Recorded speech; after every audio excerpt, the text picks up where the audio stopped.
The dust of Oak Haven never settles, much like the secrets its people bury. Daniel watched the strange woman walk away from the best-paying job in town, her third refusal in 2 days.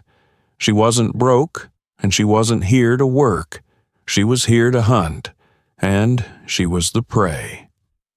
The year was 1884, and Oak Haven, Colorado, was a town built on the jagged edge of a silver boom. It was a place where desperate men came to dig their fortunes from the earth, and even more desperate people came to separate those men from their newfound wealth. Daniel Montgomery knew the rhythm of the town better than he knew the back of his own calloused hands. As the foreman for the sprawling Ridgeback Ranch, his job was to keep his head down, keep his men in line, and avoid the volatile politics of Oak Haven's Main Street. But on a blistering Tuesday afternoon, a disruption arrived on the noon stagecoach. Her name, as she signed it in the registry at the local mercantile, was Josephine Miller. She stepped off the stagecoach with nothing but a weathered leather satchel and a wool coat that was far too heavy for the late summer heat. She didn't look like the saloon girls chasing gold, nor did she have the worn, exhausted look of a homesteader's wife. There was a dangerous, quiet calculation in her slate-gray eyes. Daniel, leaning against the wooden pillars of the assayer's office with a rolled cigarette dying between his lips, took immediate notice. Oak Haven was an expensive place to simply exist. A room at the local inn cost $1 a night, and a decent meal was half that. Josephine clearly didn't have heavy pockets. The way she instinctively guarded her satchel spoke of someone down to their last few dimes. Yet, when necessity came knocking, she barred the door.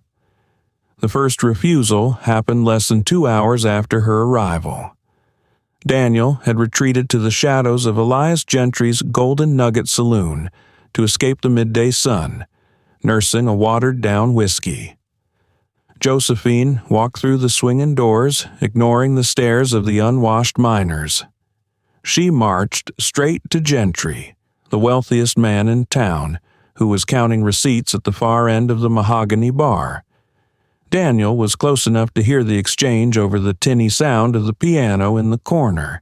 Gentry, a shrewd businessman who knew a sharp mind when he saw one, offered her a position almost immediately. He needed a bookkeeper who could also manage the high-stakes faro tables in the back room, a job that paid $50 a month, plus room and board upstairs. It was a king's ransom for a woman in Oak Haven. "You have a head for numbers, Miss Miller. I can see it in the way you assess the room," Gentry had said, his gold-capped tooth flashing. "Safe work, protected, best wages in the territory." Josephine hadn't even blinked. She glanced toward the back room, then toward the front doors.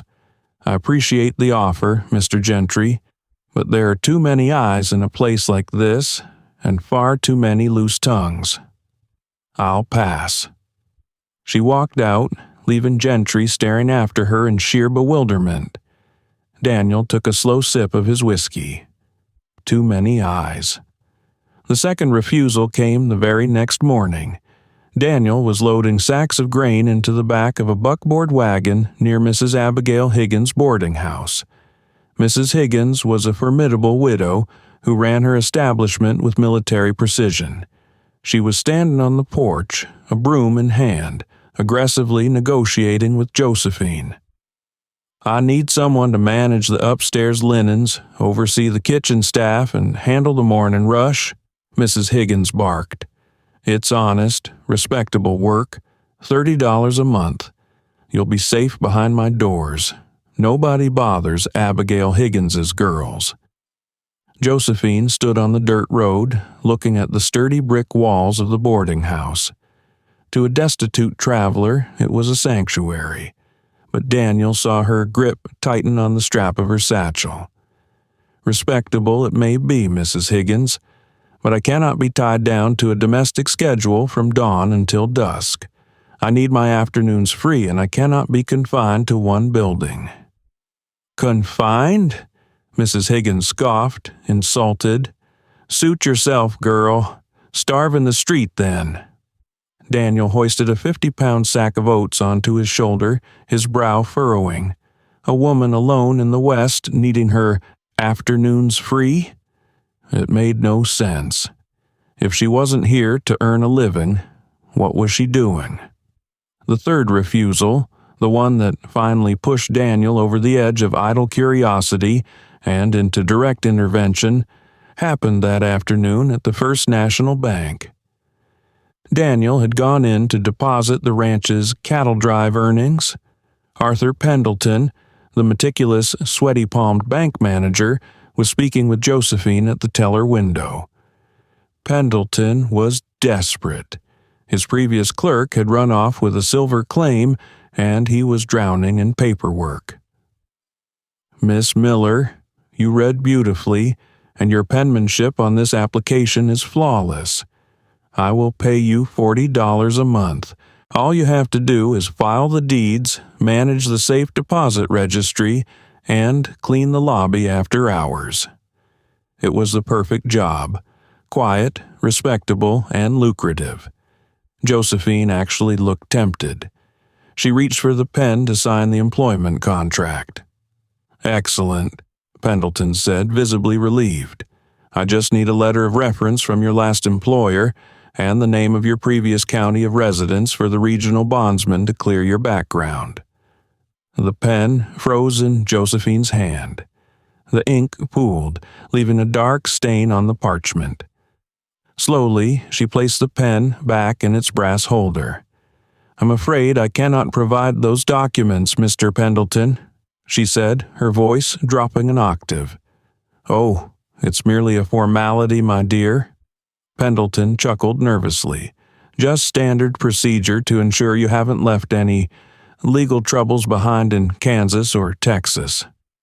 "I am withdrawing my application," Josephine stated coldly. She turned on her heel and practically fled the bank, the heavy oak doors slamming shut behind her. Daniel stepped up to the teller window, sliding his leather pouch of ranch funds across the counter. Pendleton was still staring at the door, wiping his brow with a handkerchief. "Peculiar woman," the banker muttered. "Yeah," Daniel replied, his dark eyes fixed on the street outside, watching Josephine's retreating figure disappear toward the livery stables at the edge of town. Peculiar. Daniel didn't ride back to the Ridgeback Ranch that evening. He told his men to go on without him. As the sun dipped below the jagged peaks of the Rockies, casting Oak Haven in deep, bloody shadows, Daniel made his way to the livery. The scent of hay, horse sweat, and old leather hung heavy in the cooling air. He found her standing near a rented roan mare, absent-mindedly brushing its coat. She was out of options, out of money, and running out of daylight. Daniel stepped out from the shadows of a supporting beam, his boots heavy on the wooden floorboards. Josephine spun around, dropping the brush. Her hand instinctively drifted toward the folds of her heavy coat. Daniel noted the movement. She was armed, and she knew how to draw. He raised his hands slowly, showing his empty palms. The silver spurs on his boots chimed softly as he took a step forward, the dim light of a kerosene lantern catching the hard planes of his face. "I've been watching you, Miss Miller," Daniel said, his voice a low, gravelly rumble that barely carried over the restless snorting of the horses. "I watched you turn down a roof, a hot meal, and hard cash 3 times in 2 days. Josephine's jaw tightened. "My employment choices are none of your concern, mister." Daniel Montgomery." He leaned against the stall door, crossing his arms. "And ordinarily, I'd agree with you. A stranger's business is their own. But Oak Haven is a town that eats vulnerable people alive. You turned down Elias Gentry because you didn't want to be seen. You turned down Abigail Higgins because you need freedom to move around. And you walked away from Arthur Pendleton the second he asked for a paper trail. Josephine took a step back, her gray eyes flashing with a mix of fear and defiance. Are you the law, Mr. Montgomery? Because if you aren't, I suggest you step aside. I'm not the law, Daniel said softly. The law out here is bought and paid for. I'm just a man who recognizes a hunted look when he sees it. He locked his gaze with hers, dropping all pretense of casual conversation. The air between them grew thick, charged with sudden electricity. So tell me, Josephine, what are you really searching for? For a long, agonizing moment, the only sound in the livery was the rhythmic breathing of the horses. Josephine weighed her options. She could pull the Colt .38 hidden in her coat pocket and leave this cowboy bleeding in the hay. She could run, or she could do the one thing she hadn't done in over a year: tell the truth. She looked at Daniel. He didn't look like a threat. He was tall, broad-shouldered, with a rugged, wind-burned face and eyes the color of dark earth. There was a quiet stillness about him, a grounded strength that contrasted sharply with the frantic greed of the miners outside. I'm not searching for work, Josephine finally whispered, the fight draining out of her shoulders. I'm searching for a ghost. Daniel didn't move. Ghosts don't usually require you to stay off a bank's registry. This one does. She bent down to pick up the brush, her hands trembling slightly. My real name is Josephine Caldwell. 14 months ago, my older brother, Thomas, was murdered in a hotel room in St. Louis. He was a surveyor. He had just discovered one of the largest untapped silver veins in the Dakota Territory, and he had the deeds to prove it. Daniel frowned, piecing it together. Let me guess. The killer didn't just take his life. He took the paper. He took everything, Josephine said bitterly. He took the deeds, my brother's identity, and his future. The Pinkertons wouldn't take the case, said it was a common robbery gone wrong. The local law was worse than useless. So I started tracking him myself. And the trail led you to Oak Haven? The man who killed my brother didn't keep the Dakota claim. He sold it to an Eastern syndicate for a fortune and vanished.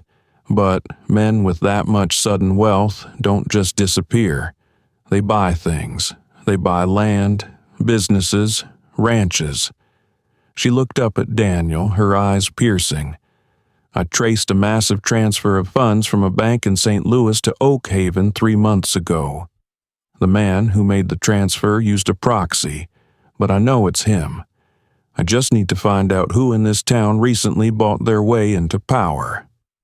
Daniel felt a cold block of ice form in his stomach. The timeline was too perfect. 3 months ago, a massive influx of cash, a sudden shift in power. You're looking for Richard Hayes, Daniel said, the name leaving a foul taste in his mouth. Josephine stepped forward, grabbing the wooden rail of the stall. You know him? Know him? Daniel let out a harsh, humorless laugh. He took off his Stetson, running a hand through his dark hair. Miss Caldwell, Richard Hayes is my boss. He bought the Ridgeback Ranch, the largest spread in the county, exactly 3 months ago. Paid entirely in cash. No one knew where he came from, but with that kind of money, nobody in Oak Haven asked. Josephine's eyes widened. He's here. He's actually here. A fierce, terrifying mix of grief and vengeance washed over her face. I need to get to that ranch. I need to get inside his study. He keeps a ledger, a small, black leather book. Thomas wrote his name in it before he died, right on the inside cover. It was a gift I gave my brother. If Hayes has it, it's all the proof I need to hang him. Daniel stared at her, realizing the sheer insanity of her plan. Are you out of your mind? You can't just walk onto the ridgeback. Hayes employs 20 armed men who don't ask questions when he tells them to shoot trespassers. I'm the foreman, and even I don't go near the main house unless I'm invited." "Then invite me," Josephine pleaded, stepping so close to Daniel he could smell the faint scent of lilac soap beneath the dust of her journey. "You're the foreman. Get me a job in the main house. A cook, a cleaner, anything. Just get me inside." Daniel looked down at her. He saw the desperation, but he also saw an unbending will. She was beautiful, yes, in a fierce, untamed sort of way, but it was her fire that captivated him. Still, what she was asking was a death sentence. "If Hayes catches you, he won't just kill you," Daniel warned, his voice a low growl. "He'll make you disappear. The prairie is vast, Josephine. A lot of graves go unmarked out there." "I am already dead, Daniel," she whispered, her voice cracking for the first time. "I died in that hotel room in St. Louis. All that's left is finishing this. Will you help me or not?" Daniel turned away, pacing the length of the stable. He had his own reasons to despise Richard Hayes. Since taking over the Ridgeback, Hayes had been ruthless. He'd cut wages, forced out local homesteaders by damming the creek, and treated the ranch hands like disposable cattle. Daniel had been planning to quit, to take his meager savings and head further west. He owed Hayes nothing. But getting involved in a murder vendetta, that was crossing a line from which he could never return. He stopped pacing and looked back at Josephine. She was holding her breath, waiting for his verdict. He knew that if he walked away, she would try it alone, and she would die. "Tomorrow morning," Daniel said slowly, the weight of the decision settling heavily on his broad shoulders. "Hayes fired the kitchen maid yesterday for spilling coffee on his boots. He told me to find a replacement in town. You're going to be that replacement." Josephine let out a breath she seemed to have been holding for a year. "Thank you." "Don't thank me yet," Daniel said, stepping back into the shadows. "Getting you inside is the easy part. Keeping you alive once you find what you're looking for, that's going to take a miracle." As Daniel walked out of the livery and into the cool Colorado night, he knew he had just tied his fate to a woman walking willingly into a den of wolves. He just hoped they both had enough teeth to bite back. The Ridgeback Ranch was less a homestead and more a fortress. Set against the jagged, pine-covered foothills of the Rockies, its sprawling acres of grazing land were bordered by steep canyons. As Daniel drove the buckboard wagon through the main gates the following morning, Josephine sat rigidly beside him, her wool coat traded for a simple, faded cotton dress and a white apron. She looked every inch the desperate, impoverished maid, but beneath the apron, the cold steel of her Colt .38 pressed reassuringly against her thigh. "Keep your head down," Daniel muttered, his eyes scanning the armed ranch hands loitering near the bunkhouse. "Mrs. Gable, the housekeeper, runs the inside. She's half blind, but she's mean. Do exactly what she says. Don't go near the west wing unless you're carrying a tray. That's where the study is." Josephine nodded, her slate-gray eyes fixed on the imposing, three-story Victorian monstrosity that Richard Hayes had built using her brother's blood money. It stood out like a sore thumb against the rugged landscape, a monument to arrogance and ill-gotten wealth. Her introduction to Mrs. Gable was as brutal as Daniel had predicted. Within 10 minutes, Josephine was up to her elbows in scalding soapy water, scrubbing cast-iron skillets while the older woman barked orders. Josephine swallowed her pride, scrubbed until her knuckles bled, and kept her ears open. She didn't see Richard Hayes until her third day. It was during a lavish dinner party Hayes was hosting for a group of railroad tycoons from Denver. Josephine was tasked with carrying silver trays of roasted venison from the kitchen to the dining room. As she stepped through the swinging doors, the heavy scent of expensive cigars and spilled claret washed over her. At the head of the long mahogany table sat Richard Hayes. He was a handsome man in a predatory way, with slicked-back dark hair, a neatly trimmed mustache, and pale, lifeless blue eyes that seemed to dissect everything they looked upon. He wore a tailored silk vest that cost more than Daniel made in 5 years. Josephine felt a violent, nauseating spike of adrenaline. This was the man who had shot Thomas in the chest and left him to die on a dirty rug in St. Louis. Her hands trembled, making the silver clocks rattle. "Steady there, girl," Hayes drawled, his voice smooth and cold as river stones. He didn't even look at her face, his gaze entirely fixed on his guests. "We wouldn't want to ruin the carpet." "Apologies, sir," Josephine whispered, dipping her head low and retreating to the shadows. From his post by the parlor doors, Daniel watched the exchange, his hand resting casually on the butt of his revolver. He saw the microscopic tremor in Josephine's shoulders. Later that night, long after the guests had retired and the house had plunged into heavy silence, Daniel found her sitting on an overturned bucket behind the kitchen, trembling violently. He didn't say a word. He just crouched beside her in the dirt, took her raw, blistered hands in his rough, calloused ones, and held them. The warmth of his touch was a stark contrast to the ice in her veins. "I wanted to kill him right there," she confessed, her voice thick with unshed tears. "I had the tray in one hand, and I could feel the gun against my leg. It would have been so easy. And you'd be hanging from the hanging tree in the town square by morning," Daniel said gently, his thumb brushing a soapy blister on her palm.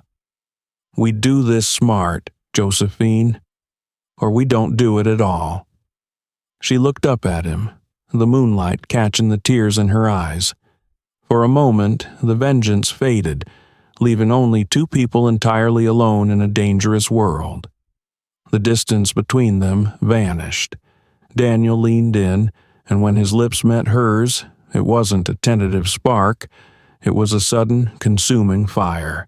It tasted of desperation, of shared secrets, and of a profound, desperate need to feel alive in the shadow of so much death.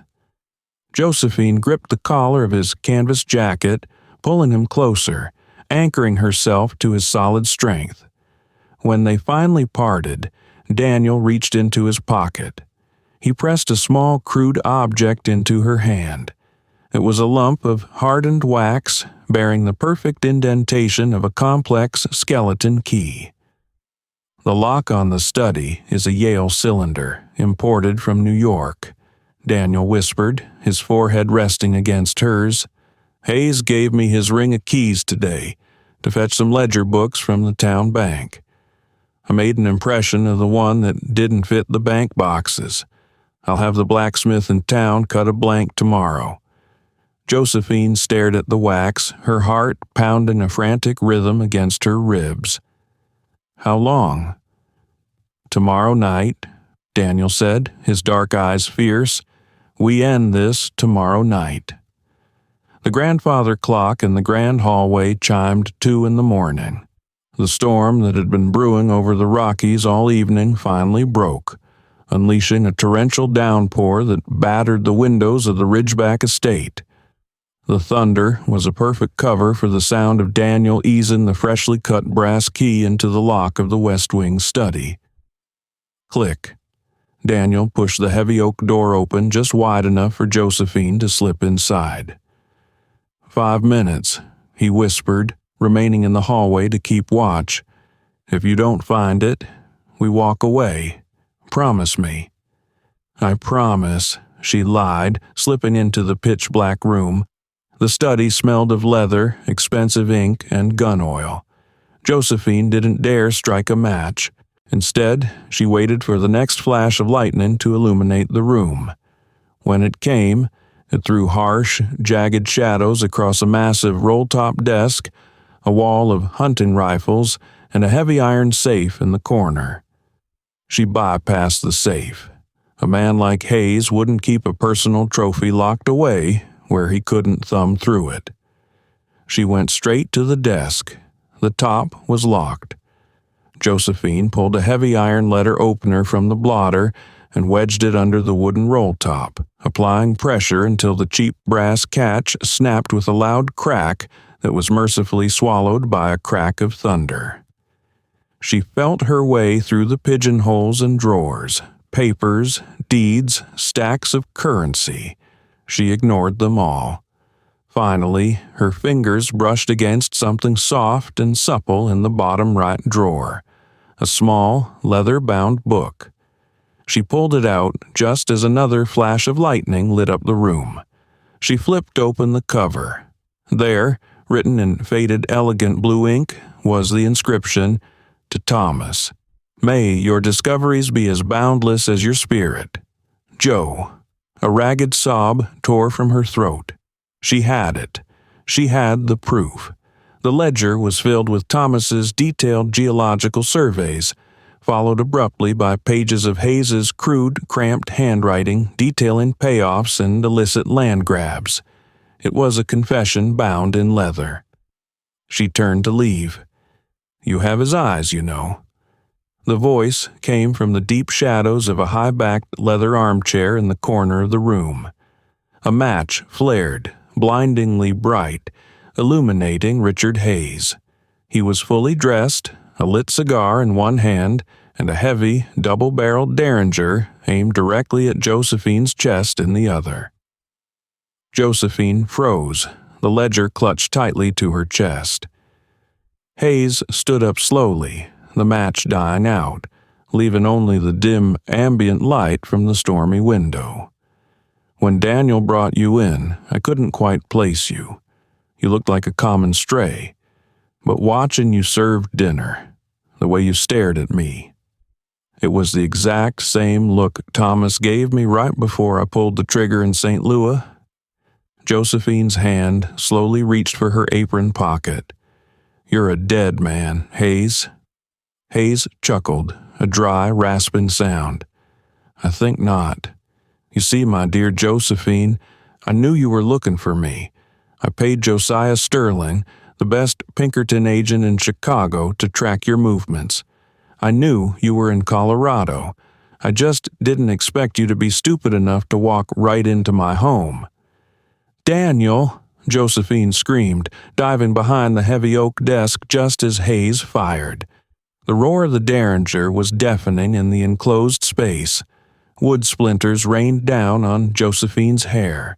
The study doors burst open, splintering off their hinges as Daniel kicked his way inside, his Colt .45 drawn.